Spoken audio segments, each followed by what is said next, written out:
안녕하세요.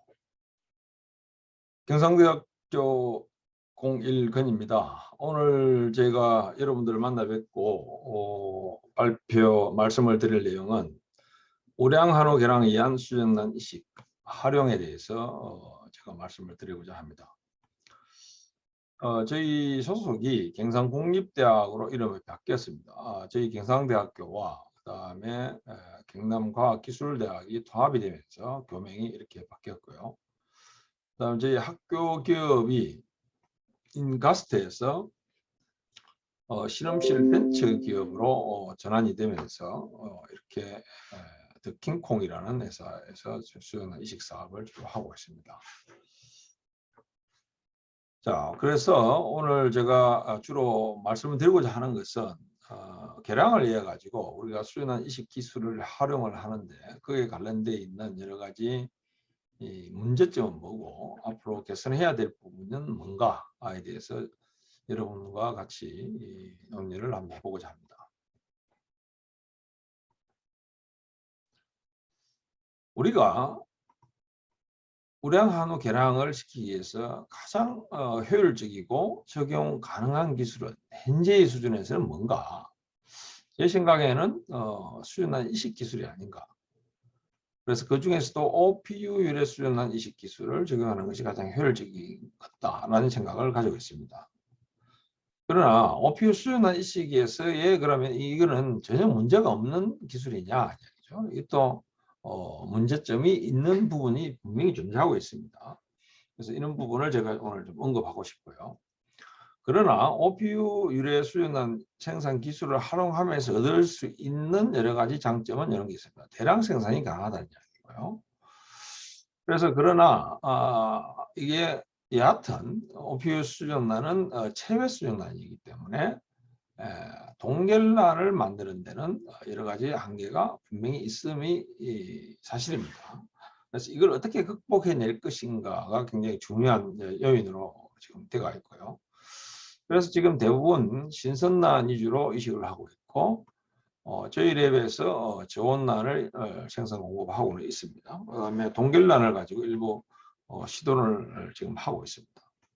이러한 모든 것이 묶어지면 수태율에 관련된 이야기를 할 수밖에 없는 건데 수태율에 가장 영향을 미치는 것은 과연 뭔가?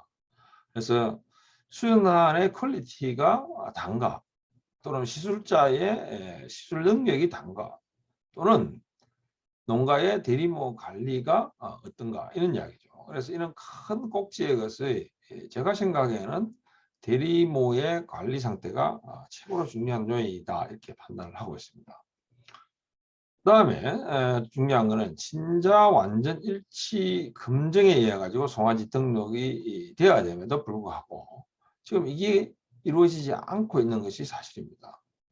그래서 이 부분을 우리가 심각하게 고민을 해야 되고 관련돼 있는 연구자 또는 종사자 모든 분들이 이 부분에 사실은 동의 절차가 협의 절차가 필요합니다. 그래서 법적으로 어떤 규제 절차가 있어야만이 되겠다 이런 생각입니다. 왜냐하면 수정란 이식을 하기 위해서는 엄청난 비용이 많이 듭니다. 그 다음에 수태율이 그렇게 높지는 않습니다. 뭐 한 50% 된다고 보면 두 번 하면 한 마리 넣는 것이고 그러면 네 번 해야만 암송아지 한 마리를 얻을 수 있는 건데 이 암송아지가 자기의 엄마가 아빠가 누군지도 잘 모른다는 이야기는 이 문제가 있는 거 아니겠습니까? 그래서 이 부분을 심각하게 좀 고민을 할 필요가 있다는 이야기고 그다음에 시술자들의 의식 제가 여러분들한테 여러 번 이야기를 하는 것입니다. 자, 이거는 제가 여러분들의 기술력을 가지고 이야기하고 싶지는 않습니다. 단 여러분들이 이 손은 이식을 해야 될까 말아야 될까에 대한 판단 그런 기술력도 필요하지만 아니면 아니다 해가지고 이식을 하지 않는 것이 필요한데 이게 경제적인 거하고 연관이 되니까 애매함을 또 아님에도 불구하고 이식을 하는 수가 굉장히 있습니다. 이런 것 자체가 전체적으로 수태율을 저하시킬 뿐만 아니라 수정란 이식 산업 자체를 부정적으로 볼 수 있는 요인이 될 수가 있다. 이런 이야기죠. 그래서 이런 부분도 우리가 반드시 짚고 넘어가야 될 부분이다. 자, 우량한호 개량을 위해서 우리가 고려해야 될 사항, 제가 여러 가지 이야기를 했습니다. 인공수정에는 동결정액의 퀄리티를 이야기를 할 수 있겠죠. 동결정액에 어떻게 또 공급을 원활하게 받을 수 있을 것인가 하는 이야기죠. 그러나 수정란 이식은 수정란 자체의 생산이 도축장률의 난소가 있고 과배란 처리에 의한 수정란 생산이 있고 OPU가 있습니다. 자, 이것은 우리가 상당히 고려가 많이 돼야 될 부분이, 자, 가장 먼저 돼야 될 부분이 뭐야? 진자 검정이거든요. 진자 검정. 자, 진자 검정이 있고, 그 다음에 중요한 것은 뭐가 있겠습니까? 건친의 부분이 있습니다. 건친의 부분. 이 두 가지가 굉장히 키팩터로 요인을 관련되어 있습니다. 그래서 수정란 생산에서는 이 두 개에 대해서 생산하는 생산자 입장에서는 굉장히 고려를 많이 해야 되고, 이거 반드시 지켜야 됩니다. 이거를 무시하고 생산을 해버리면 태어난 그 송아지가 우리가 믿을 수가 없다는 이야기가 되는 거죠. 그 다음에 수정란 이식을 했을 때 수태율입니다. 수태율은 어떻게 하면은 수태율을 많이 얻을 수 있을 것인가 이야기죠. 그래서 이게 수태율을 잘 얻기 위한 이식의 효율성, 그 다음에 이식하는 데 편리성, 비용 절감, 여러 가지가 다 복합적으로 관련되어 있다는 얘기죠. 자, 예를 들자면 신선란을 이식하면 수태율이 그나마 좋습니다. 그런데 이거는 여러 가지가 비용 부담이 되고 시간적으로 소요가 됩니다. 예를 들면 발정 동기가 필요하고, 그 다음에 동기가 했다고 해서 100% 이식할 수 있는 것도 아니고, 여러 가지, 그 다음에 이식 전에 또 검정을 해서 난소의 상태를 보고 수정란을 주문을 해야 되지 않겠습니까? 이런 여러 가지가 다 관련이 되기 때문에 이 부분을 우리가 분명히 짚어야 된다. 자, 그래서 이런 효율성, 편리성, 비용 절감에 대한 이런 내용을 우리가 이식에서는 반드시 체크가 돼야 될 부분이다. 그죠? 그래서 이걸 비용을 절감하고 편리성을 도모하고 효율성을 높이기 위해서 반드시 그러면 신선수정란이 대세냐, 최고이냐, 아니냐. 이게 아니고 저온 저장 수정란이라든가, 그 다음에 동결란을 쓸 수 있는 부분도 빠른 시간 내에 이게 우리가 적용을 할 수 있어야만 이게 개선이 될 수 있다. 그래서 이런 부분을 우리가 연구자 입장에서는 빨리 기술 개발이 돼야 될 부분이다. 고요. 마지막으로 우리가 꼭 짚어야 될 부분은 지속 가능성입니다. 자, 우리가 수요나 이식을 농가에서 한다는 이유는 뭐겠습니까? 농가의 입장에서는 고소득을 창출하기 위해 가지고, 즉 이렇게 됨을 해서 지속 가능성을 도모할 수가 있는 거죠. 자, 그 다음에 지금은 수입육도 엄청나게 들어오고 있습니다. 그래서 한우 자체가 경쟁력을 확보해야 될 필요가 있습니다. 그래서 이런 부분에 의해서 보완이 돼줘야만이 지속 가능한 한우 산업이 되겠죠. 그 다음에 연구자 입장, 그 다음에 시술자 여러분들도 똑같이 현장에서 애로사항이 뭔가, 또는 새로운 기술을 개발해 가지고 적용력을 더 높일 수 있는 것이 뭔가, 이런 것을 항상 고민하고 연구자들과 협의하고 개선을 필요하다. 이런 것이 연구 개발되고 한 단계 한 단계가 더 진보되면서 한우 산업이 발전되고 그거 자체가 지속 가능성하고 인간이 있지 않느냐 이야기죠. 자, 그 다음에 또 한 가지를 제가 짚고 싶은 것은 번식 기술입니다. 번식 기술에서는 제가 앞에서도 말씀드렸다시피 지금 OPU 수정란을 생산했다 해도 이 자체가 체외 수정란이거든요. 그래서 배양에 대한 배양 기술이 수정란 퀄리티에 절대적으로 영향을 미칩니다. 특히 이 동결란으로 적용을 하려고 하면 이 배양 기술이 굉장히 중요하거든요. 이 배양 기술을 극복하지 못하면 동결 수정란을 극복할 수가 없다. 저는 그렇게 봅니다. 그래서 이 배양 기술이 굉장히 중요하고요. 자, 그 다음에 수정란 이식에서는 제가 말씀드렸죠. 신선란도 있고 저온란도 있고 동결란도 있을 수 있습니다. 자, 각자 쓸 수가 있고요. 그 다음에 요즘 성감별 수정란, 암컷 수정란을 생산해서 이식할 수도 있습니다. 저희들이 연구실에서 해보니까 한 80% 이상은 암컷이 나올 수 있습니다. 그래서 이거를 실제 이식을 했을 때 과연 어떻게 산자가 나와줄 것인가에 대한 것은 또 다른 약간의 문제가 있습니다. 나중에 좀 말씀드리고 싶고요. 그다음에 수태율 부분은 대리모를 발정 동기화를 시켜서 쓰는 방법과 자연 발정우를 쓰는 방법이 두 가지가 있을 수 있죠. 그래서 어느 것이 좋으냐, 어느 것이 농민한테 더 좋고 시술자 여러분한테 좋으냐. 제가 생각에는 자연 발정우를 쓰는 것이 무조건 좋습니다. 그런데 지금 우리가 자연 발정우를 잘 쓰지 못하는 이유는 뭘까 하는 이야기죠. 그런 부분의 개선책에 대해서도 좀 논의를 해볼까 하고요. 그다음, 자, 개선의 필요성을 제가 또 적었습니다. 자, 수정란의 생산에서는 제가 체외 수정란이라 그랬죠. OPU 수정란일지라도 그러면 체내와 유사한 체외 수정란 생산 공급이 필요하다. 그리고 항상 생산되는 수정란의 품질이 균일성이 굉장히 중요합니다. 마지막 수태율이라고 하는.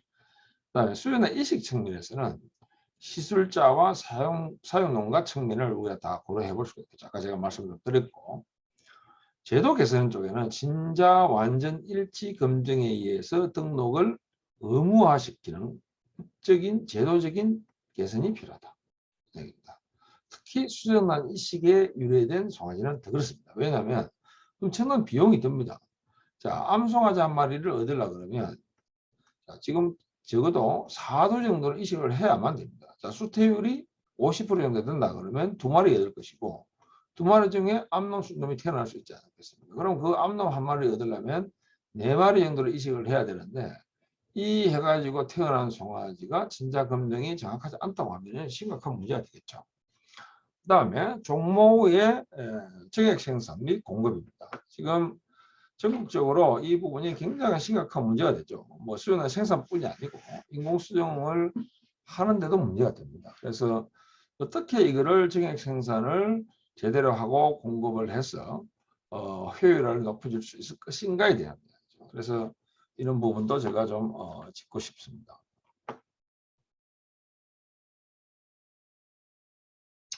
자, 이 데이터는 여러분들이 저희한테 강의를 받으면서 여러분 보았던 폼입니다. 그런데 이거는 작년 1년 동안의 데이터입니다. 보면은 지금 우리나라에서 거세오만을 제가 보겠습니다. 거세오만을 보면 투뿔 ABC가 나오는 것이 6.3, 10.9, 5.3%, 약 22% 정도 나옵니다. 그 다음에 ABC의 완뿔은 이 정도가 나와가지고 25.5% 정도입니다. 이거는 전체가 이렇고 거시오만을 봤을 때는 이 정도가 됩니다. 32%, 31%. 그 다음에 A 등급이 AB 등급이 보면 26%, 49% 굉장히 많이 높아졌습니다. 즉 등급과 육량 자체가 굉장히 많이 높아진 것은 사실입니다. 이게 높아진 것이 그냥 높아진 것이 아니고 2020년부터 적용됐던 것이 6등급 평가 기준이 약간 바뀌었죠. 그죠? 그래서 그거를 1등급 투뿔에 대한 그 비율을 약간 넓혀 놨습니다. 그래서 이런 것이 증가하는 것 같이 보여 있고 실제로 개량에 대한 욕구가 굉장히 크기 때문에 이런 부분도 상당히 개선되어 있을 것이라고 저는 판단이 됩니다. 그래서 그렇더라 해도 우리나라 전체 한우를 봤을 때는 아직도 상당히 개선의 필요성이 존재하고 있다는 것을 볼 수가 있겠죠. 이 데이터에서. 그 다음에 제가 이거는 제가 데이터를 2020년 12월 기준의 데이터를 가지고 만든 겁니다. 뭐 이는 추세만 보면 되겠습니다. 어떤 데이터냐면 도체중을 500kg로 고정을 시켜놓고 등급 한 등급 차이가 100만 원 정도, 90만 원 정도 차이 났다는 얘기죠. 그 다음에 투뿔을 놓고 50kg씩 차감을 시켰을 때 약 116만 원, 120만 원 차이 납니다. 자, 이러면 한 등급의 차이와 50kg의 도체중의 차이면은 적어도 200만 원 정도 차이가 나게 되어 있습니다. 즉 우리가 개량을 시킬 때 그러면은 무엇을 포커스를 맞춰야 되냐, 이게 등급만 가지고는 되는 게 아니다 이야기죠. 그래서 등급과 도체중을 동시에 개량할 수 있는 방안으로 우리가 포커스를 맞추고 가야 된다 이야기가 되겠죠. 그래서 이거는 한 등급과 도체중 50kg 차이가 간단하게 200만 원 정도 차이 난다는 것이 굉장히 우리가 놀랄 수 있는 그런 데이터라고 이야기를 할 수 있겠습니다. 자, 이러한 등급, 그 다음에 도체중의 차이가 실질적으로 순수입에 직접적으로 연관이 있기 때문에 사육 농가의 입장에서 보면 큰 소와 등급이 높은 소를 생산하고자 하는 욕구가 분명히 존재하는 거죠. 그래서 그거를 개량하기 위해서, 즉 좋은 소를 만들기 위해서 지금 수준한 이식 자체가 굉장히 부흥이 일고 있지 않느냐 이렇게 생각이 됩니다. 자, 그 다음에 이런 데이터를 기반으로 해서 우리나라의 우량 한우의 사육 개량을 우리가 살펴봐 보면 이거는 종축 개량 협회에서 발표된 데이터입니다. 그래서 이 데이터를 우리가 살펴보면은 자, 우량 한우의 기준이 있고요. 초우량 한우의 기준이 있습니다. 자, 우량 한우의 기준은 육질이 이 정도이고 육량이 B급 이상이고 도체중이 480kg, 등심단 면적이 110 이상 이 1대 이하입니다. 자, 그 다음에 초우량 한우는 우량 암소 중 후대축 도축 성적이 2회 이상의 우량 암소 기준을 충족하면서 2계대 후대축 평균 도체중이 500kg 이상 등심단 면적이 120 이상인 개체입니다. 즉 우량 한우보다도 훨씬 더 우수한 소가 초우량 한우가 되는 거죠. 그래서 이 기준을 여러분들이 정확하게 이해를 하실 필요가 있다는 얘기고, 전체 데이터를 한번 보면은 경남이 쭉 나와 있습니다. 우량 한우의 경남이 22%입니다. 즉 전국에 1,700도 정도가 있는데 경남이 2,300도가 있습니다. 자, 그러면 경북은 2,100도 20.2% 되어 있습니다. 자, 여기서 중요한 데이터는 경남과 경북의 암소두수입니다. 암소두수의 비율을 보면은 경북이 경남의 2배입니다. 그런데 우량 한우는 경남이 더 많습니다. 약 한 200도 정도 많죠. 자, 이거는 사실은 경북이 경남의 절반 정도의 수준을 가지고 있다. 우량 한우 입장에서 보면 그렇습니다. 자, 전남을 한번 보면은 이렇습니다. 전남은 1200도가 가져 있습니다. 자, 암소두수는 38만 도입니다. 자, 경남의 약 1.5배이고, 그러나 우량 한우는 경남의 절반 수준입니다. 그럼 어찌 됩니까? 이 또 전남도 엄청나게 적은 숫자이죠. 자, 이와 같이 경남이 굉장히 이 숫자에는 높다는 것을 우리가 단적으로 볼 수가 있고요. 그 다음에 초우량 한우의 입장에서 보면 우리나라 전체 227도가 존재하고 있답니다. 자, 경남이 58도가 있습니다. 25%. 경북이 40도. 전남이 28도. 전북이 35도. 뭐 이 정도 수준이에요. 자, 그래서 경남이 전체 한우 암소 두수에 비해서 우량 한우나 초우량 한우의 두수가 월등하게 높다는 것을 알 수가 있습니다. 이게 왜 그럴까에 대한 생각을 제가 나름대로 분석을 해보면, 저희들이 OPU 수준한 이식을 기술을 개발하고 지금 이식을 시작한 지가 10년이 넘었습니다. 그래서 이런 것이 지속적으로 계속 쌓이고 쌓인 것이 이와 같은 데이터로서 나타나지 않느냐, 이렇게 저는 그렇게 판단하고 있습니다. 그래서 우리가 경북에도 이식을 많이 했지만 경남에 비해서는 이식 두수가 훨씬 적었고, 그래서 이런 차이가 나지 않을까. 그래서 이게 아마 가면 갈수록 이런 데이터의 차이는 월등하게 많이 날 것이다, 이렇게 생각이 됩니다. 그래서 수요난 이식이 중요하지만 수요난 이식이 어떻게 하는가에 따라서도 이와 같은 결과칙을 보면 굉장히 중요한 마지막 결과로 나타나고 있다라고 이야기할 수 있겠죠. 자, 그 다음에 이 데이터도 내나 종기업에서 나온 데이터인데요. 우량 한우가 200도 이상의 시군을 보면, 자, 경남이 거창, 합천, 함안이 있고요. 경북이 경주, 상주가 있습니다.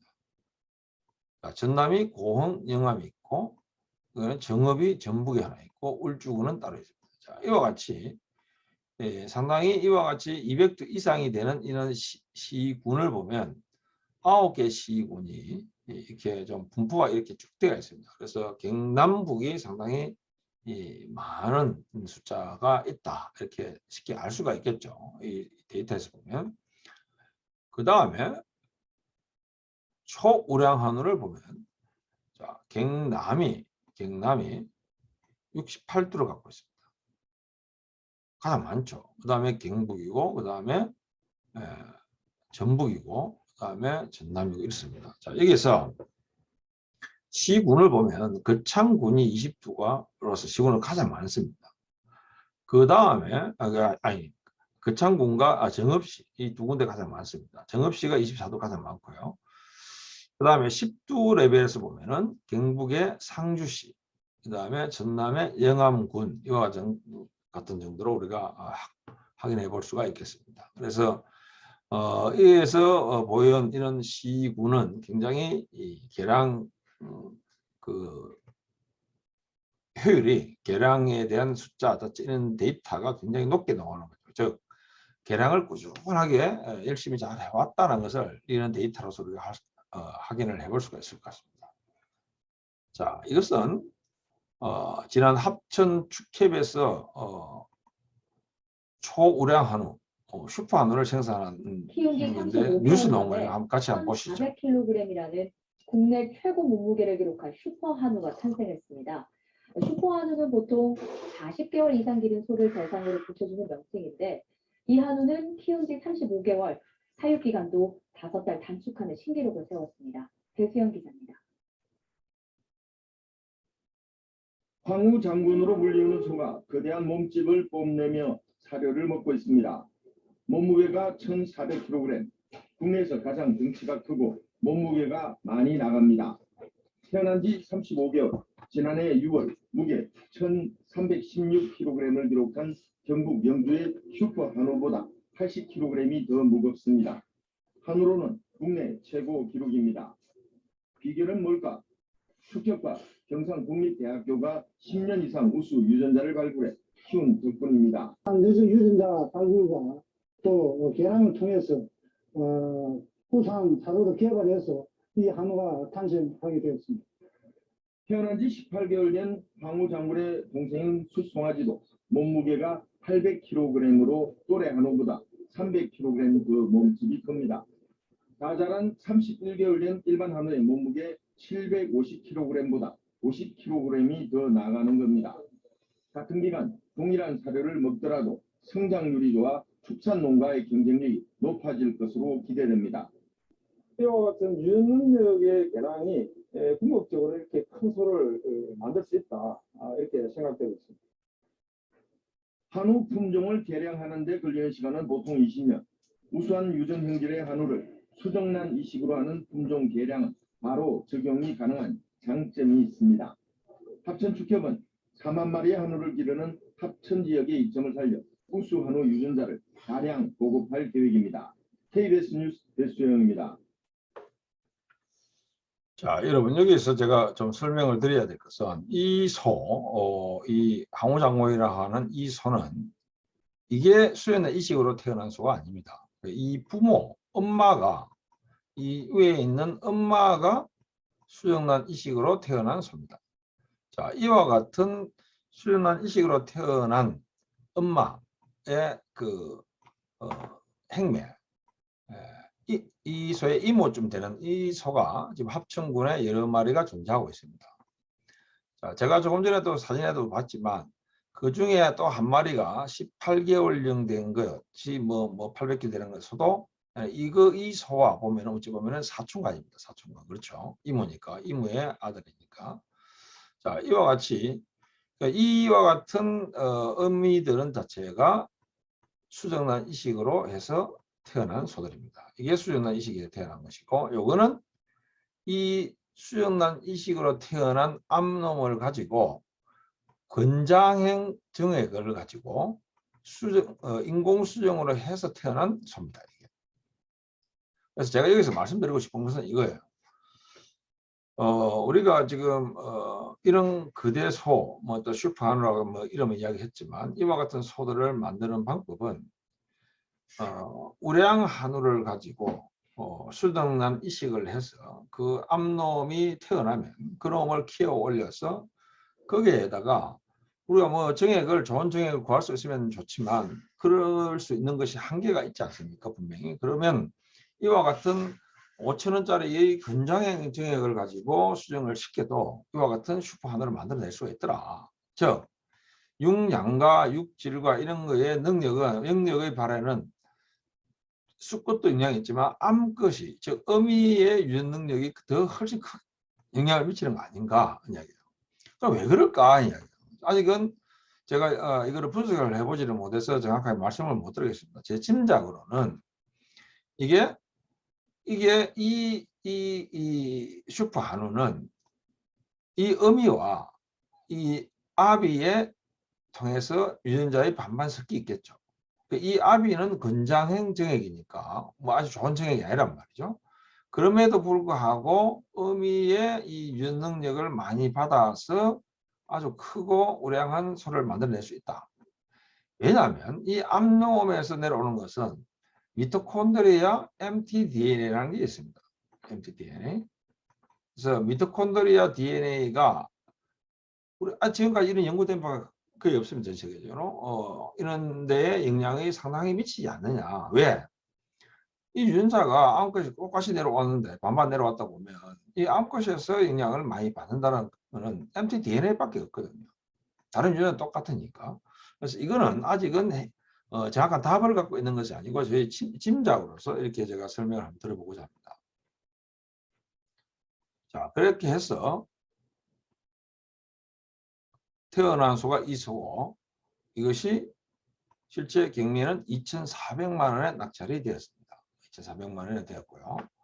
그래서 엄청나게 이런 소들이 이제 계속 합천군에는 많이 지금 존재를 하고 있습니다. 그래서 이런 소들을 도축 결과가 계속 쌓일 건데 굉장히 큰 반항을 일으키고 있다는 이야기고요.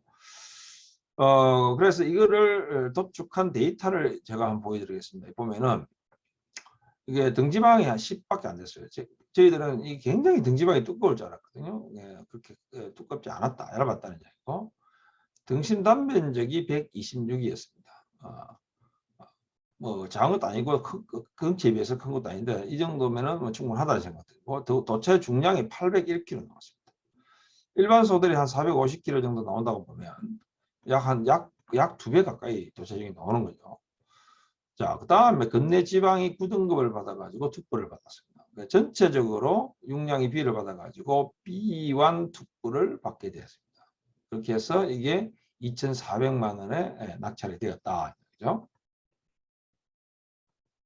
그래서 지금 이러한 소들이 생산되고 됨으로 해서 지금 축산과학을 하고 그 다음에 합천 축협하고 그 다음에 저희 경상대학하고 이렇게 MOU를 다음 주 15일 날 MOU를 체결하게 됩니다. 그래서 이 MOU를 체결하고 나서 지금 하고자 하는 이유는 슈퍼 한우를 어떻게 생산하고 또 사육을 하고 그다음에 그거의 유전적인 특징은 뭔가 유전체 분석도 하고 그다음에 뭐 사양 시스템, 그다음에 뭐 메탄의 생산, CO2의 뭐 생산량을 어떻게 절감시킬 수가 있고 뭐 다양한 육질은 어떻고 이런 다양한 종합적인 연구를 뭐 앞으로 진행해 볼까 이런 생각을 가지고 있습니다.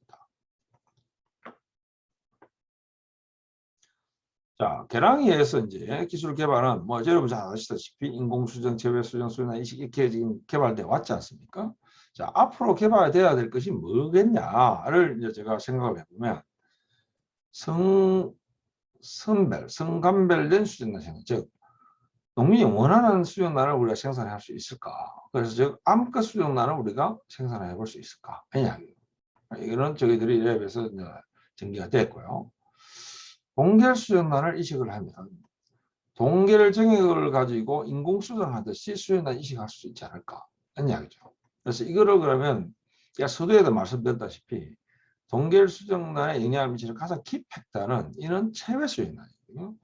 OPU 자체가 체외 수정란이기 때문에 체내 수정란과의 분명히 차이가 존재하고 있습니다. 그걸 어떻게 극복해낼 것인가에 대한 포커스를 가지고 연구를 지금 우리가 수행을 하고 있고 상당히 좋은 결과를 갖고 있습니다.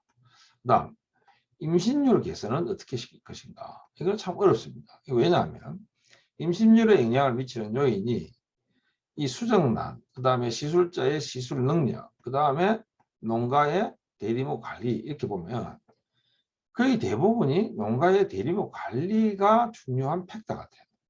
그럼 이거는 사실은 우리 선에서 벗어나는 거거든요. 그러면 사실은 시술자인 여러분들이 대농민 교육 이런 것이 굉장히 현장 지도 이런 것이 굉장히 중요한 팩터가 아닌가 이렇게 싶어요. 그래서 이런 부분을 우리가 앞으로 발전을 시켜가야 될 부분이다. 지금부터는 작년에도 여러분들이 봤던 내용이니까 간단하게 정리를 하도록 하겠습니다. 자, 이렇게 해서 공난로를 선발을 시키고 그 다음에 정액이 선정이 되고 그 다음에 OPU 과정을 거칩니다. 수준의 생산을 위해서.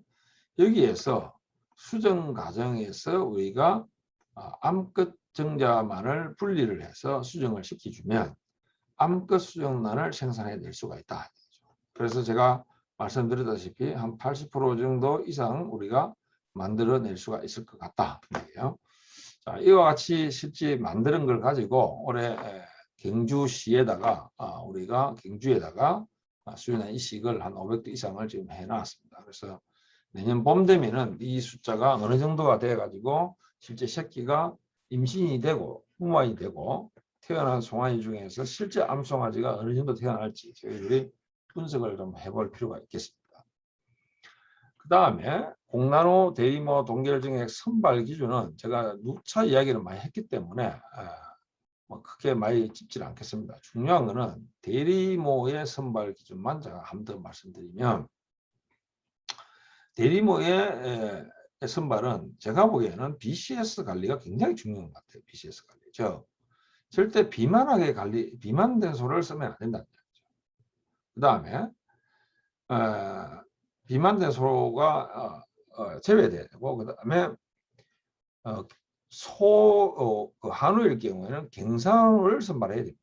미경산호를 써서는 수연의 시기에 적용하는 것이 별로 좋아 보이지 않습니다. 왜냐하면 공나노 자체도 굉장히 우량하고 정액도 최고의 정액을 가지고 수연란을 만들어내기 때문에 이 송아지는 무조건 클 가능성이 굉장히 등치가 클 가능성이 있습니다. 그래서 미경산호에 이식했을 때는 난산의 위험성이 굉장히 크다.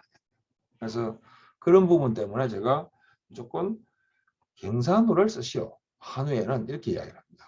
그리고 BCS 관리에 가장 영향을 미치는 것이 뭐겠습니까? 조사로 급여, 농사로 급여보다는 조사로 위주로 급여를 좀 했으면 좋겠다. 그렇죠? 자, 이런 정도가 제가 짚고 넘기겠습니다. 자, 그 다음에 이제 암송아지 생산하기 위해서 정액을 정자 분리하는 건데요. 우리 모노클론 엔티바디를 썼습니다. 새로운 모노클론 엔티바디를 썼고요. 이렇게 해서 분리를 하면 이게 Y 정자만 이렇게 어그리게이션, 응집이 됩니다. 그러니까 여기에다가 컴플리먼트를 해가지고 보채를 쳐버리면 정자를 죽일 수가 있습니다. 우리는 죽여버렸습니다. 죽이고 나면 남아있는 정자가 전부 다 X 정자일 것이고 요놈이 난자와 수정이 되고 나면 이 수정란이 암놈일 것이다. 이렇게 보는 거죠. 근데 실제 우리가 정자를 분리하면 암수가 약 50대 50으로 존재하는 것은 맞잖아요. 근데 우리가 X정자만을 이렇게 분리를 해보니까 한 85% 정도, 80% 이상 이렇게 분리해낼 수가 있었습니다.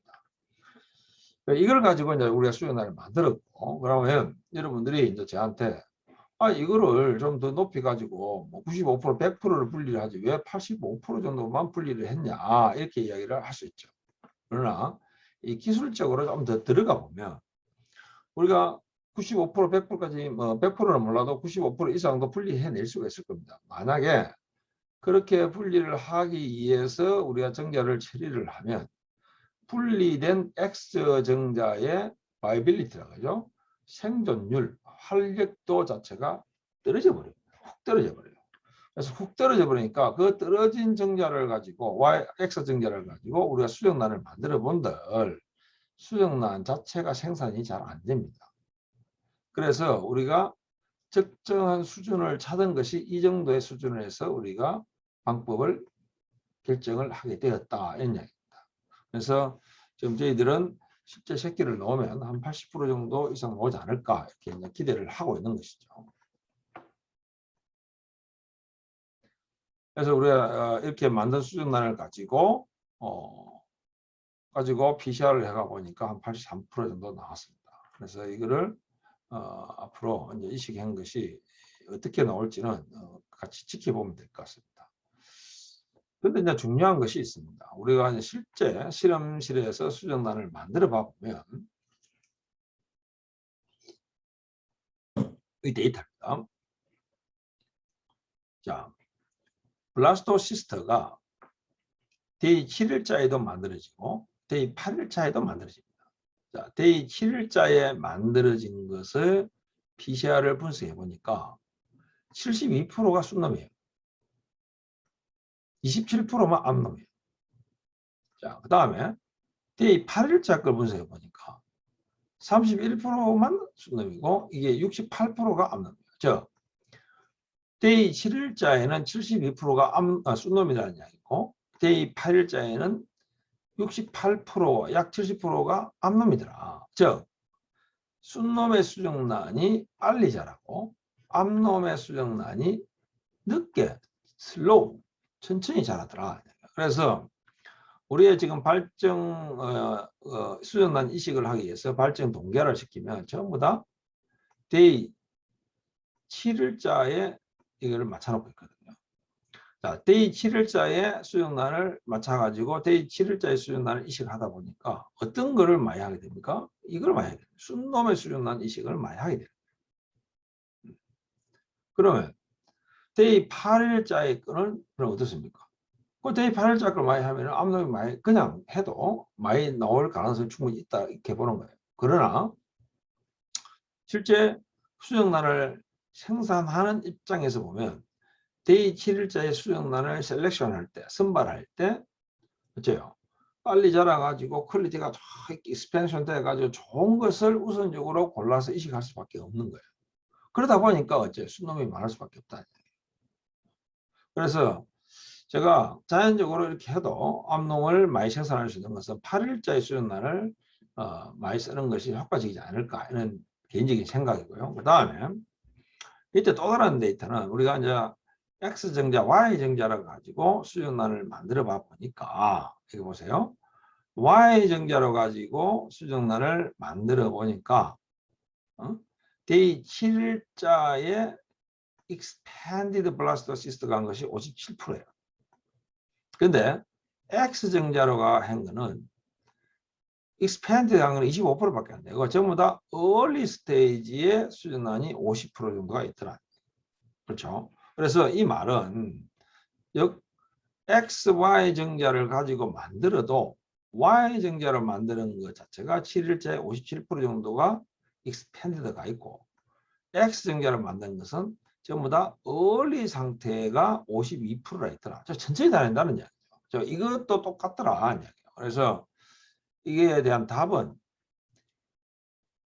수컷 수정란, 정자를 가지고 만든 수컷 수정란이 빨리 자란다. 암컷 수정란이 슬로우하다 라는 것을 여기서 중요한 답을 찾을 수가 있다. 이야기죠. 자, 그 다음에 우리가 이제 수정란을 일반적으로 여러분들 보온 수정란을 쓰지 않습니까? 수정란 이게 수송할 때 저온 수정란을 쓰는 것도 굉장히 의미가 있어요. 자, 우리가 월요일 날 촬영하고 목요일 촬영하면 그 다음 주 화요일 날 하고 금요일 날 수정란을 공급을 합니다. 자, 화요일 날 공급을 해서 화, 수, 목까지 이거를 수정란 이식을 쓸 수 있어요. 저온 수정란을 썼을 때. 그 다음에 금요일 날 공급되는 것은 금, 토, 일까지 3일 동안 수정란 이식을 쓸 수가 있어요. 그러면 단지 월요일만 뺀 나머지 일주일에 6일은 수정란을 이식을 할 수 있다. 이야기죠. 즉 사실은 발정 동기화 없이 수정란 이식을 할 수 있는 거예요.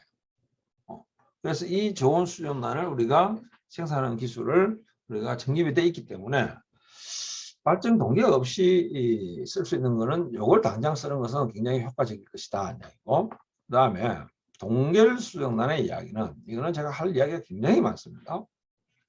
동결 수정란은 지금 제가 앞에서도 말씀드렸어요. OPU라고 하는 수정란 자체는 이게 체외 수정란입니다. 체외 수정란이기 때문에 뭐예요? 체내 수정란하고는 무조건 달라요. 그래서 이 다른 이 자체를 수정란을 우리가 어떻게 쓸 것인가, 즉 체외 수정란 생산 기술을 어떻게 개선을 시킬 것인가가 굉장히 중요해요. 즉 체내와 아주 유사한 수준으로 만들어낼 수 있어야만 이 동결 부분을 극복해낼 수가 있어요. 그래서 우리가 지금 이 부분에 대해서 엄청나게 신경을 많이 쓰고 연구를 많이 진행을 하고 있습니다.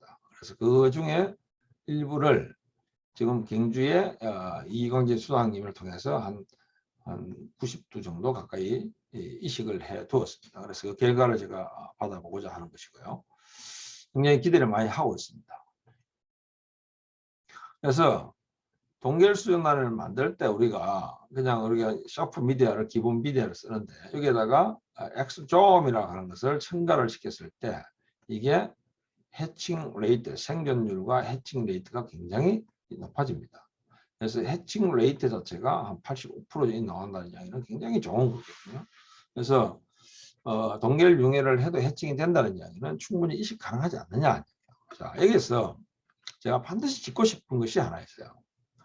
자, 수정란이 우리가 동결을 해서 융해했는데 뭐 생존율이 여기 87%, 92% 이렇게 나오잖아요. 이 프로테이지도 중요해요. 예를 들어서 92%가 살았다고 하면 100개를 융해했는데 92개가 살아있는 거예요. 자, 이것도 중요하죠. 저는 이것보다는 더 사실은 중요한 이 데이터는 제가 일부 제시하지 않았는데 중요한 거는 수정란 한 개가 이와 같이 수정란이 한 개가 융해 후에 살았어.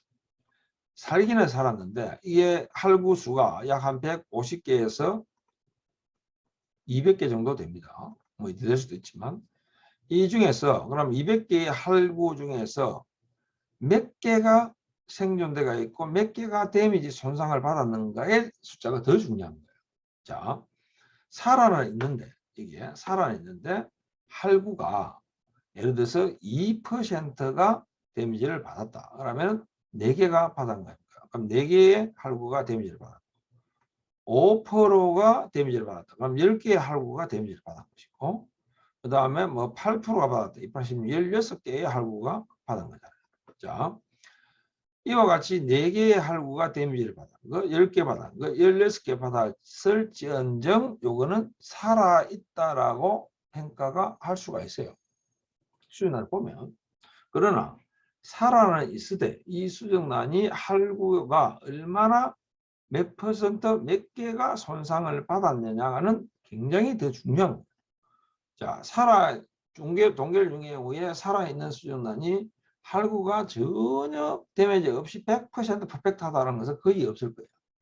자, 그 할구가 데미지 받은 그 숫자 자체가 작으면 작을수록 좋은 거라죠.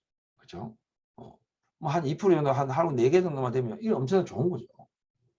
자, 이렇게 데미지에 받은 할구 수가 적으면 적을수록 그 수정란은 생존율이 높을 것이고 해칭률이 높을 것이고 이것을 이식했을 때 수태율도 높을 것이다. 이렇게 보는 거예요. 자, 이걸 어떻게 그러면 우리가 개선을 시켜줄 것인가? 이게 답이거든요.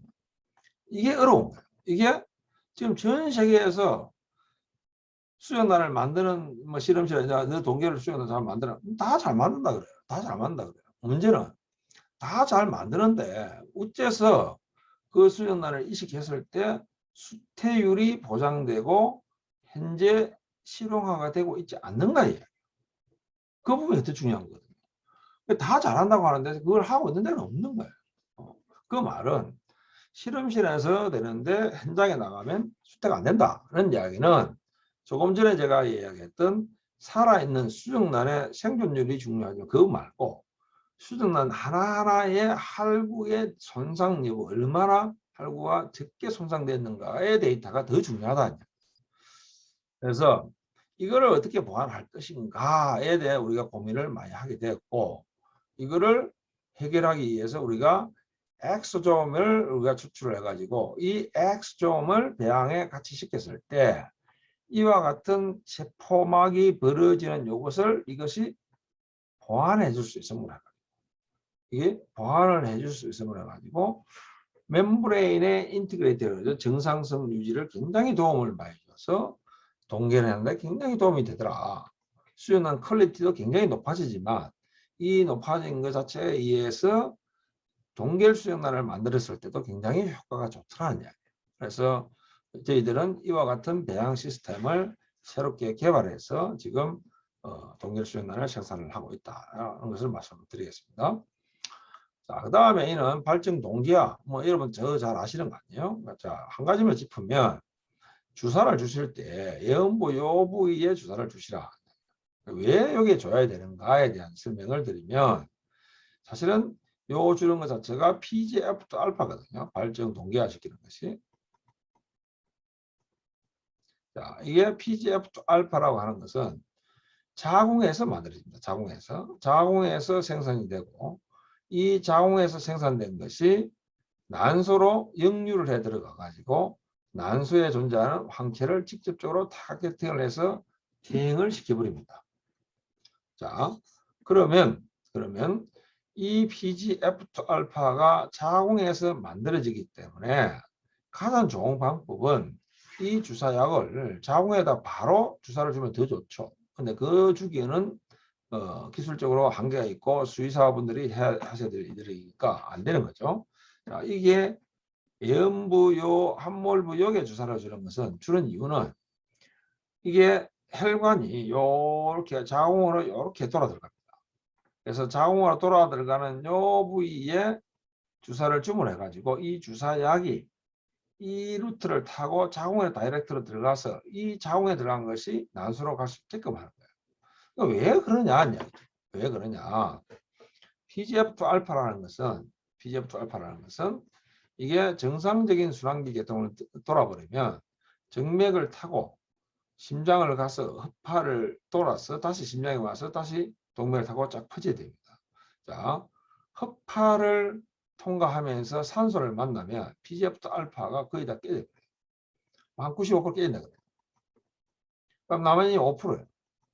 자, 여러분들이 목덜미에다가 또 다른 근육에 주사를 줘버리면 95%는 깨진다는 것을 각오하고 주사를 주는 거예요. 그래서 예를 들어서 5cc를 주사를 준다. 그러면 4.5cc는 깨어져서 없어질 거라는 각오하에, 즉 실질적으로 이게 영향을 미치는 0.5cc의 이펙트를 보고자 하는 거예요. 그래서 그러지 마시고 이 부위에 주사를 주면 제가 생각에는 5cc가 아니고 이게 절반인 2.5cc만 주사를 줘도 훨씬 더 효과가 크다, 이렇게 보는 겁니다. 그래서 여러분들은 주사를 이 이후에는 주실 때 이 부위에 반드시 주사를 주시기 바랍니다.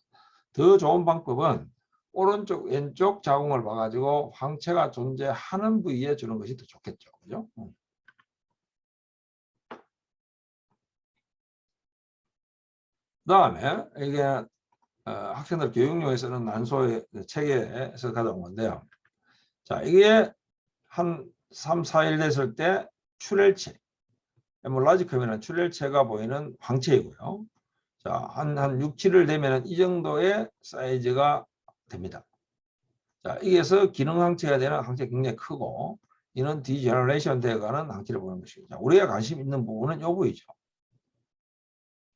한 6, 7일 정도 됐을 때 황체를 우리가 디텍트 해보면, 찾아보면, 만져보면 이 정도 사이즈, 이상 되는 거, 이 정도 되는 것 자체를 우리가 만졌을 때, 촉진을 했을 때, 아, 항체가 기능 항체이다 라고 판단할 수 있어야 되고, 이 항체가 있는 소한테 이식을 해야 됩니다. 그래서 이게 너무 크다, 너무 크게 있는 것은 이는 이 시기를 넘은 거예요. 그래서 황체를 무조건 큰 게 좋다라고 하는 것은 그런 말이 안 맞는 겁니다. 그래서 이 적당한 시기의 것을 봐야 됩니다. 참 이 쉽지가 않은데, 다음 그림을 보면 제가 우리 학생들 실험용으로 김해 도축장에서 난소를 채취해 온 거를 제가 사진을 찍었습니다. 이거는 좀 얼리 상태의 출혈체 정도가 보이는 것이고, 이게 내 생각에는 한 7일 정도 되지 않을까 싶고요. 이는 기능 항체가 있는 것이고, 이는 퇴행을 들어가는 한 6, 7일쯤 되는 것이고, 이는 완전 퇴행된 거죠. 자, 이 시기에 난소를 여러분들이 좀 잘 보실 필요가 있지 않을까. 이 그림은 아니죠. 형태가 변하니까 크기가 너무 크지도 않고 작지도 않고 적당한 수준의 난소가 항체가 존재해야 됩니다. 이런 것을 그러면 어떻게 할 거냐. 자, 교육을 해야 됩니다. 여러분들이 예를 들어서 저희 실험실에 온다. 예를 들면 그러면 난소가 월수가 난소가 오면은 한 100개에서 150개 정도가 들어옵니다. 그러면 이런 다양한 난소를 우리가 볼 수가 있어요. 자, 이런 난소를 직접 보면서 만지는 촉감을 가지고 내가 촉감과 보는 시각과 이것을 같이 머리에 메모리를 가지고 있어야 됩니다. 그래 가지고 실제 내가 소한테서 직장에 손을 넣었을 때 딱 만져보니까 내가 옛날에 만져봤던 그 항체하고 비슷하다 이렇게 보는 거예요. 그렇지 않고 이런 것을 직접 본 적이 없는 상태에서 소의 직장을 손을 넣어 가지고 만졌을 때 이게 그게인지 저게 이게인지를 알기가 어렵습니다. 그래서 할 때마다 헷갈릴 수밖에 없다는 이야기죠. 그래서 굉장히 난해하니까 이런 경험을 꼭 하시기 바랍니다. 그래서 만약에 여러분들이 저희 연구실 오시면 이런 것을 제가 같이 해부도 해가면서 교육을 하도록 하겠습니다. 자, 대리모의 이야기입니다. 대리모는 자, 이와 같이 갈비뼈가 한 2~3개가 이렇게 보여야 됩니다. 이게 대리모 수준이에요. 이게 BC에서 3 정도 되는 거예요. 갈비뼈가 안 보인다. 그럼 이는 4 이상이에요. 자, 이런 소를 가지고 대리모를 쓰면 안 된다는 이야기. 제가 하고 싶은 이야기가 이 이야기. 그래서 대리모는 BCS 관리는 무조건 이렇게 해주라. 이거 하기 위해서는 뭐 해야 됩니까? 농사를 잘 안 먹이면 돼요. 작게 먹이면 돼요. 조사를 충분히 급여하면 돼요. 그 다음에 바이타민 계열을 많이 먹이라. 왜? 바이타민 계열이 번식기간에 굉장히 좋은 이펙트를 미쳐줍니다. 그래서 이런 식으로 농가 관리를 좀 해주십사 하는 것이 제 이야기고요. 자, 제가 정리를 간단히 하면 비만이다. 그러면 난소, 자궁, 초기 임신, 임신 이게 다 미친다는 이야기죠. 자, 난소에는 난자 자체가 비정상적으로 될 가능성이 굉장히 높아요. 수정률이 저하되고 호르몬의 저항성이 높아져 버려요. 안 좋은 거예요. 이게. 자, 자궁에서는 자궁 수용성이 떨어져. 착상률 저하돼. 안 좋은 거예요. 수태 잘 안 돼. 자, 초기 임신 유산율 증가. 임신 중후반기 되면은 임신 소실. 여러 가지 문제가 많이 생겨요. 자, 여기서 비만일 때 이와 같은 다양한 문제점이 발생할 수가 있다. 이런 걸 알면서도 우리가 계속 대리모를 비만으로 키워야 되냐. 그래서 이 부분에 여러분들이 자꾸 좀 인식을 하시고 수준화 이식 사업을 할 때 또는 인공수정을 할 때 농가의 교육을 좀 철저히 시키시고 하시기 바랍니다. 자, 또 이야기는 사연 관련돼 여러 가지 있어요. 이런 거를 좀 첨가제를 먹이라. 그 다음에 pH를 약산성으로 만들어라. 그래서 자궁 내 pH가 너무 떨어지는 것은 문제가 생깁니다. 그래서 pH가 이와 같이 고단백 이런 걸 먹어가지고 7.1에서 6.8로 떨어지면 이게 수태율이 떨어진다는 얘기죠. 그 다음에 이 보면 농사로를 많이 먹이면 먹일수록 수태율은 떨어진다는 것이 옛날에 손동수 박사가 10몇 년 전에 이런 걸 보고를 했어요. 이런 데이터가 요즘에는 나오지가 않습니다. 이런 데이터가. 왜 그러냐면 이런 데이터를 하기 위해서 연구비 신청하면 연구비를 주지 않습니다. 이런 거는. 자, 이와 같이 이 소가 비만이 되면 이 자궁이 여기 있는데요. 자궁이 여기 보이는데 이 나무 기름 덩어리 아닙니까? 이런 기름을 차고 있어 가지고 수태가 되겠냐. 이런 소에다가 우리가 수태를 기대하는 자체가 사실은 넌센스죠. 그죠? 말이 안 되는 소리죠. 자, 그 다음에 수태당 인공수정 횟수가 비만일 때는 이 정도 되는데 2.3이 되는데 이는 7.1, 1.7이단 말이에요. 즉 적당한 BCS 수준이 인공수정 잘 된다는 이야기고, 자, 그 다음에 BCS가 높으면 높을수록 번식 장애 비율이 훨씬 높아지더라. 그렇죠? BCS가 낮을수록 낮다는 얘기. BCS 3전후가 보세요. 14%밖에 안 되잖아요. 자, 수태율은 또 어떻습니까? 자, 이 정도 되니까 이 정도 되는 거예요. 그래서 BCS가 이 정도 되는 것, 한 3전후가 되는 것이 가장 좋다는 것을 우리가 이런 데이터에서도 옛날 데이터지만 우리가 참고를 할 수가 있다는 얘기고요. 그 다음에 이제 첨가제 이야기인데요. 이제 첨가제는 여러분들이 이제 베타카로틴 제제를 많이 먹이잖아요. 그래서 베타카로틴 제제를 먹였을 때 문제가 이게 위를 통과하면서 장으로 내려오면서 이게 상당히 다 많이 깨진다 그래요. 그래서 요즘에 이 베타카로틴 자체를 인캡슐레이션 해가지고 캡슐을 씌워봤습니다. 코팅이 돼요. 코팅이 돼가지고 이게 위를 거쳐서 장에 내려왔을 때 이게 노출되게. 그러므로 해가지고 이 베타카로틴의 이펙트가 굉장히 좋게끔 이를 만든 이 제품이 있다. 이게 제품명이 뭐더라? 카우틴인가 뭐 그런 게 있대요. 그래서 이런 거를 한번 여러분들이 한번 써보면 어떨까 이런 생각도 제가 해봅니다. 그 다음에 수태 관련된 아까 말씀 많이 드렸죠. 농가의 수태, 농가의 수란호 관리가 굉장히 중요하다. 그래서 앞에서도 이야기했지만 절대 비만하지 않게끔 관리할 필요가 있다. 즉 조사료 위주로 먹이라. 그 다음에 첨가제 이런 것을 반드시 먹여서 소의 컨디션을 만들어서 대임으로 활용을 하십사 하는 것이 이야기고요. 그 다음에 진자감정의 이야기입니다. 자, 이와 같이 기술적으로 진자감정을 하는 것은 다 정리되어 있습니다. 근데도 불구하고 이게 잘 안 되는 이유는 뭘까? 법적으로 이게 반드시 강제를 하지 않기 때문에 안 하는 겁니다. 그래서 저는 이게 법제화를 시켜야 된다고 합니다. 규제를 해야 된다고 합니다. 그래서 수정란 이식에 의해서 태어난 송아지는 100% 친자 검증을 해서 친자 완전 일치가 된 것만을 등록을 시켜주는 것이 맞다. 그래서 그걸 등록시키면 뭐 해야 됩니까? 기초가 아니고 혈통으로 등록을 시켜야 맞거든요. 근데 지금 상당수가 수정란 이식을 해서 태어났음에도 불구하고 기초로 등록된다는 것은 이 문제가 있는 거 아니겠습니까? 그래서 심각한 문제다. 저는 그렇게 보고요. 그래서 진자 완전 일치와 같이 되어 있는 간단하게 설명 하나만 드리면, 예를 들어서 이는 이제 위성체를 해가지고 마이크로 새틀라이트 분석을 한 겁니다. 자, 이 분석을 해보면 BM1824의 마이크로 새틀라이트 분석하면 A1과 2 이가 있겠죠. LI가 있으니까. 이게 이제 송아지란 말이에요. 송아지.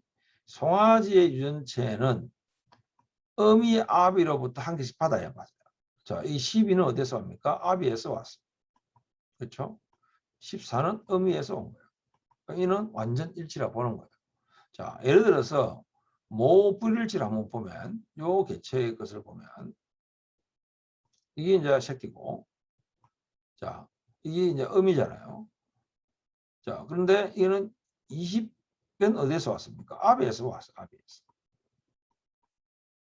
자, 그러면 이거는 아비에서 하나 왔으니까 어미에서 하나 와야 될 것은 이는 14나 21 중에 와야 되는데 다시 20이잖아요. 그러니까 이는 불일치가 된다. 이렇게 보는 거예요.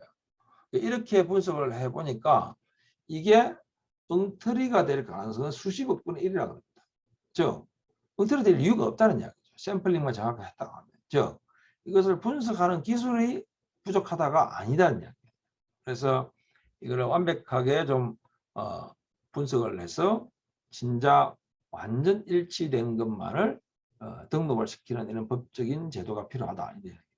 그래서 이거는 지금 우리나라에서 이거를 도축장률의 수정란 일지라도 즉 도축장 유래 수정란 이식을 내서 산자가 태어났을지라도 진자 감정을 하는 데는 전혀 문제가 없습니다. 왜 그러냐면 축산물 품질 평가원에서 도축되는 모든 소의 조직을 샘플을 확보해 가지고 2년을 보관하게 되어 있습니다. 나중에 이게 수입력이니 뭐 진짜가 맞니 안 맞니 이런 것을 할 때 제공해 주기 위해 가지고 또 질병 관계 뭐 여러 가지 문제로. 자, 그렇다고 하면 제가 제안을 그렇게 하는 거예요. 한국 종축 개량 협회에서는 수정란 증명서를 발급해 주고 있거든요. 뭐 한 장에 뭐 3,500원인가 받고 있어요. 자, 그러면 비료 수정란을 생산하면 공나루가 있을 것이고 도축장에 유래되는 것일지라도 공나루가 있습니다. 왜? 도축된 그 난소의 음이 정보가 있으니까. 수정란 증명을 발급한 모든 그 공나루는 음이의 것은 축산물 품질 평가원에서 샘플을 받습니다. 샘플을 받아가지고 이와 아까 제가 얘기했던 마이크로 새틀라이트 분석을 해가지고 개체별로 쫙 정보를 갖고 있으면 됩니다. 그렇게 해가지고 그러면 이제 암컷은 그냥 정리가 됐고 수컷은 한우 개량 사업소에 이미 종목이 정리가 딱 되어 있습니다. 그럼 우리 그는 데이터를 딱 받아가 쓰면 됩니다. 자, 이게 있고 종축 개량협회에서 모든 공단의 것을 그렇게 정리를 하면 자, 새끼가 태어났다. 나는 이 새끼를 진짜 완전 일치 검진을 해보고자 한다. 그러면 어떻습니까? 한우 개량 사업소에서 쓴 놈, 종축 개량협회에서 그 어미의 정보 이걸 가져와 가지고 새끼의 털만 뽑아 가지고 미금부를 뽑아서 이걸 분석해 가지고 요거하고 아까 제가 보여드렸다시피 요거하고 완전 일치하는가를 분석해 보면 되는 거예요. 이걸 분석하면 간단한데 뭐예요? 암컷을 이거를 하지를 못하고 있는 거죠. 이거를. 자, 제가 이런 이야기를 하면 요거도 뭔지 모르지만 종축 개량협회에서 수정란 증명서를 발급하면은 이거를 또 분석하는 이걸 하면서 이거는 추가 비용을 받으면 되거든요. 그렇게 해서 등록 과정에 이 정확도를 100%로 높여주는 것이 필요하지 않느냐. 왜? 수정란 이식을 하는 것 자체는 아까 제가 말씀드렸다시피 아주 좋은 암놈의 새끼를 생산하기 위해서 하는 거거든요. 그래서 이 소를 확보를 하면 이걸 가지고 계속 새끼를 후대에 낳아서 개량을 시키고자 하는 그런 목적이란 말이에요. 그런데 이 암소 자체가 새끼를 송아지를 낳았는데 이 소가 정확하게 어미애비의 정보가 정확한지 아닌지를 잘 알 수가 없다 해버리면 이게 심각한 문제가 되지 않겠습니까? 즉 우리나라의 일억 추적의 제도 자체의 근간을 완전히 흔들어 버리는 이런 부분이 문제가 발생하게 되는 거예요. 이걸 우리가 지레짐작으로 이미 알고 있으면서도 이에 대한 제도 개선을 하지 않는다는 것은 저는 문제가 있다 이렇게 보는 거예요. 자, 그렇게 해서 이제 우리가 정리가 좀 되면 제대로 된 정확한 기술을 구사해 가지고 효과적으로 개량을 할 필요가 있다. 그 다음에 친자 완전 일치 검증된 송아지를 등록할 필요가 있다. 그 다음에 종모의 정액 선택의 문제가 또 크게 앞으로는 될 것이다. 왜? 한계가 있으니까요. 그 다음에 수요나 이식의 비용 절감을 위한 이식의 단순화 기술이 개발될 필요가 있다. 자, 아까 제가 얘기했던 자연 발정물을 쓰는 것이 가장 효과적입니다. 그걸 하기 위해서는 이런 수정란, 동결이나 저온 조정 수정란을 쓸 수가 있고, 그다음에 이런 저런 거 해가지고 마지막은 수태율을 어떻게 개선할 것인가가 답이거든요. 이거를 어떻게 개선해낼 것인가. 자, 이런 모든 것을 좀 정리가 잘 돼가지고 이것이 한우 농가의 소득 개선이 되고 그렇게 됨으로써 이게 연관되어 있는 모든 관련자들이 이와 같은 일들을 지속적으로 해내므로 해가지고 지속 가능한 한우 산업을 우리가 경영할 수가 있다. 그래서 어느 이 사이클이 이 돌아가는데 예를 들어서 농가가 있고 시술자가 있고 수요는 생산하는 데가 있고 예를 들어 뭐 축협이 있고 도축장이 있고 뭐 우짜고 저짜고 뭐 대학이 있고 다 있는 것 자체가 어느 한 군데에서 평가 나와버리면 이 자체가 다 무너져 버립니다. 자, 한우 농가 자체가 수준한 인식한다고 돈을 많이 들어가지고 했는데 수태율도 안 좋고 나와가지고 키워보니까 별로 뭐 돈도 안 된다. 그러니까 난 뭘 하겠다. 이제 안 하겠다. 또 한우를 사육해봐도 돈도 안 된다. 난 한우 사업을 그냥 접어야 되겠다. 이런 폐업을 자꾸 이런 것이 농가가 만들어지면 어떻게 했습니까? 이 자체에 꼬리가 하나가 깨지면 전체 다 없어지는 거예요. 그래서 여러분도 저도 뭐 축협도 속된 말로 뭐 농림부의 축산국인지 깐지 몰라도 뭐 그것도 종교협도 뭐 축산품질평가원도 한우계량 사업소도 모든 축산가원 없어지는 거예요. 필요가 없다는 이야기. 지속 가능하지 않으면.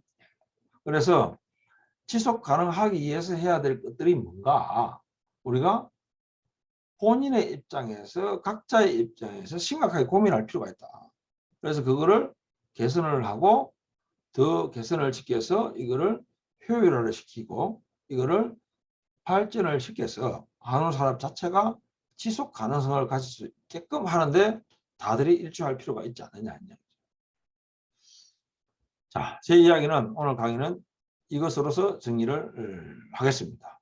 여러분 고맙고요. 올해도 코로나가 아직도 있지만 잘 견디시고 뭐 조만간 위드 코로나를 간다고 하니까 뭐 그렇게 되면은 여러분들하고 얼굴을 직접 대면을 할 수 있는 그런 시간을 가질 수 있지 않을까 싶고요. 그런 날이 하루 빨리 오기를 저도 기원하면서 오늘 여러분들 올 인공수정사 교육을 수련하는 이 시기에 대해서 여기까지 제가 정리를 하도록 하겠습니다. 고맙습니다.